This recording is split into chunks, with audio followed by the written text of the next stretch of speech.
And a welcome back to two fighters who lost their respective UFC debuts. And listen, if you wanted to categorize their debuts like a play, it was more like Spider-Man Turn Off the Dark. For Jared Gooden, it was back last year. He took on Alonzo, lost his debut by unanimous decision. And for Abubakar Nurmagomedov, little bit more decisive in his loss, if you could call it that. He took on David Zawada. He ended up losing by submission in the first round of that fight.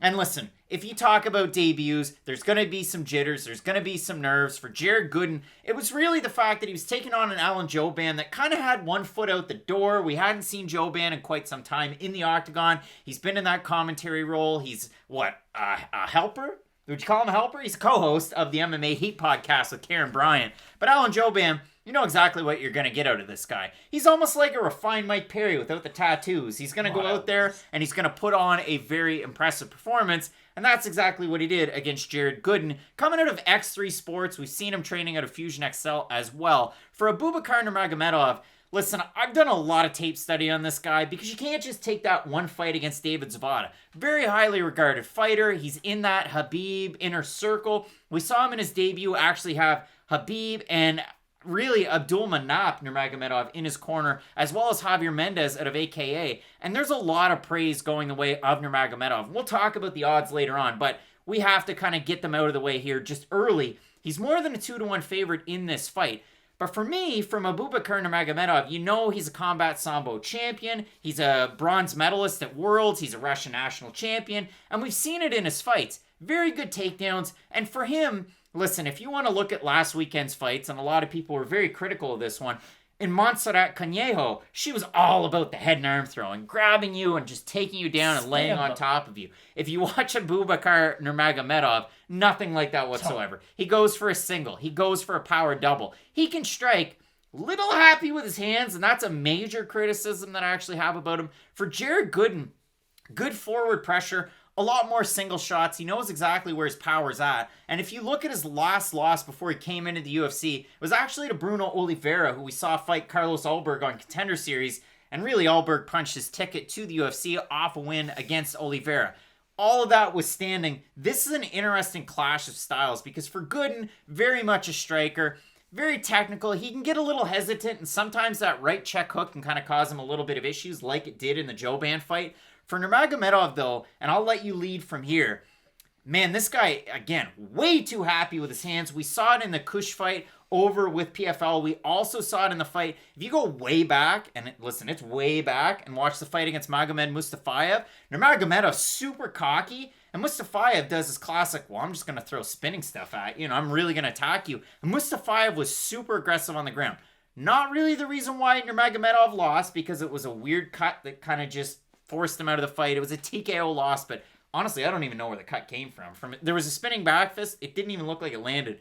All this to say, Nurmagomedov is a great grappler, but he's not a great striker. Gooden's a great striker, maybe not the best grappler. This fight really is the definition of a clash of styles. And I know when we talk about fights maybe on the main card, we say, oh, well, these guys are both really well-rounded and they can do everything. They're just kind of specialized in one thing or the other. For Nurmagomedov, he is going to want to get you to the ground. I like what you had said, too. He's not just dedicated to one kind of takedown. He is really good at going from single legs to double legs. He will throw in some clinch throws and whatnot, too. He won't just stick to them like we saw Ruiz do last week against Vaz, but it is something that he can use if the traditional single or double legs aren't working. For Gooden, and again, you had brought this up, you don't really know what we got from him in his UFC debut. Like, is that the Jared Gooden that we're going to see from this point on? Or was that a little bit of, this is ring rust and Alan Jouban's not as shopboard as we thought? And you'll be hard-pressed to find a bigger Alan Jouban than your boy over here. So, I was pretty happy with the performance all in all. But I do think that there were some things Jared Gooden can take from that performance that he can learn moving forward. He does need to up his activity to a certain degree. And I'm going to liken him to sort of a Paul Felder with his striking tempo. Just in the case that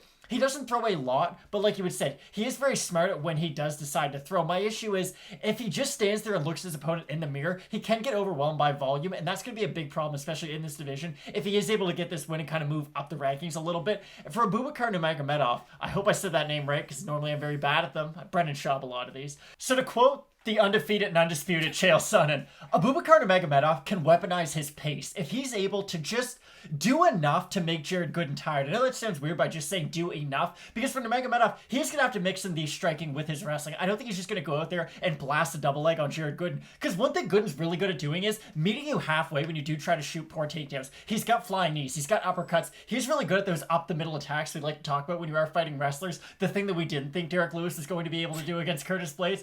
But Jared Gooden, he's going to have these certain Goldilocks zones in this fight where if Nurmagomedov isn't careful, he could get slept. But I do think for Nurmagomedov, if he can push Gooden to the cage, it's as easy as that. I think a lot of his takedowns can be set up from that cage control, and if he is able to back Gooden up during this fight, I do think Nurmagomedov should have quite a bit of success. We see Gooden use his length quite well, and I wrote that down in my notes, and then I went, well, he can use really good straight shots up the middle, but he doesn't really use them. Exactly. He uses more his length to kind of throw out those big looping shots. It's odd, and it's not something that we see a lot. He has a nice low base, which you think would lend credence to good takedown defense. And I mean, in the fight against Joban, that was just stand-up war. The other thing for Jared Gooden, this is a guy that took 21 pro fights from 2015 to 2020. And he talked about ring rust, and I know what you meant. Ring rust from the side of Joban, less from Gooden, because he had fought twice in 2020 already before he got the call-up. Very battle-tested, very worn.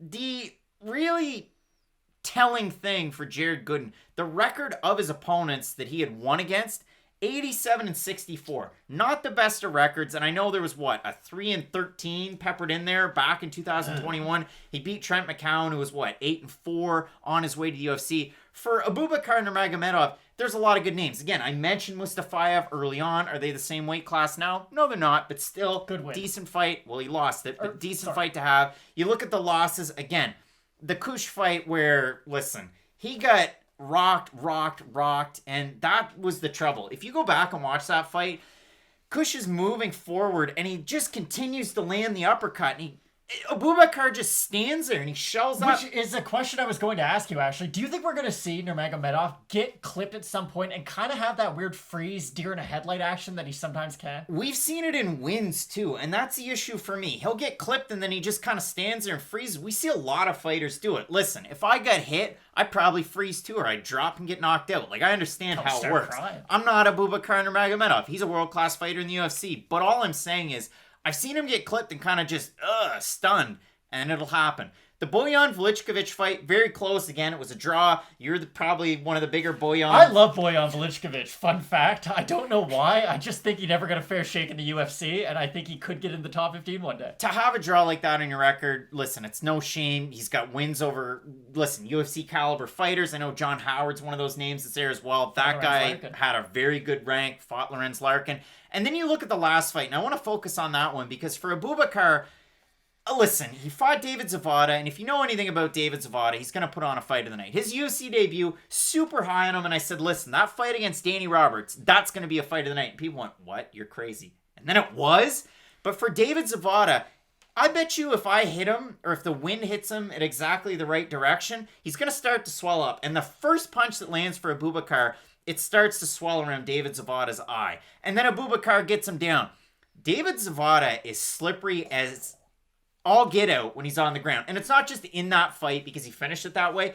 If anybody gets David Zawada down, and he doesn't have the greatest of takedown defense, you're going to have a very good opportunity where you could get submitted. And in that fight, that's exactly how it ended up. I don't see Abubakar making mistakes like that. But again, if you look at the odds for this one, Nurmagomedov opened the favorite, and he's continued to climb. He opened a -169. He's about a -233 or thereabouts on best fight odds. And if you look at the line for Jared Gooden, and it's very difficult to say Gooden and not Gordon this far into it, +141 at open, +186 right now. I think Gooden has an opportunity. Anybody has a puncher's chance, especially a guy like Jared Gooden that closes distance so well, and he lands a lot of power early, but Nurmagomedov is such a good takedown artist that I have to go with the technique over the power. It's really tricky, though. And again, I don't think that line's all that fair because we haven't seen Nurmagomedov in, about a year and 4 months or thereabouts. Been a while. For Gooden, he's continued to fight. Obviously, I expect somewhat of a career progression from Nurmagomedov. He's only 31 coming into this one,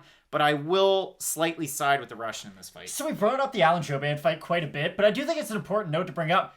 Gooden did hit Alan Jouban quite a bit in that fight. Like, Jouban's face took a lot of damage. It's not like he just got run over by Jouban. Like, he made a fairly good account of himself, and like you had said, he does carry that power really early, but it starts to diminish as the fight progresses. And a guy like Nurmagomedov, you know how good his pace is, you know how good his wrestling is. If he is able to, like I said, back up Jared Gooden, a lot of these wrestlers from Russia, that's basically what their game plan is. If I can back up to the fence, my takedowns become a lot easier from there, and you're going to try to use the fence to get back up, and every single time, I'll keep on collapsing your base. If Nurmagomedov can use that game plan in the first round, I expect completely exhausted Jared Gooden in the second round, and I like Nurmagomedov. I had this in my notes. Now we waited all this time to use it. The lazy comparison is just the nickname, but if you watch the striking style, Abubakar Nurmagomedov stands completely straight up, and it is awkward to watch because it's almost like, hey, well, I trained with Khabib. I can kind of strike like Khabib a little bit. I have the same last name, and you watch him with his head straight up. Gooden could definitely, with those long arms, really close distance and cause issues. But, again, like I said, I'm going with Nurmagomedov as well. If we look at the Tapology votes, Matt, they're not all that close. We have, 1,000 votes or thereabouts, 78% Nurmagomedov, and you got the large majority, 74% by decision. So we're both going with Nurmagomedov in this fight. Very interesting card, a lot of moving pieces, and we're really looking forward to our main event between Stipe Miocic and Francis Ngannou for that heavyweight gold. Let's keep locked in with Fight Night Picks, Matt. As we always say, let's get into it.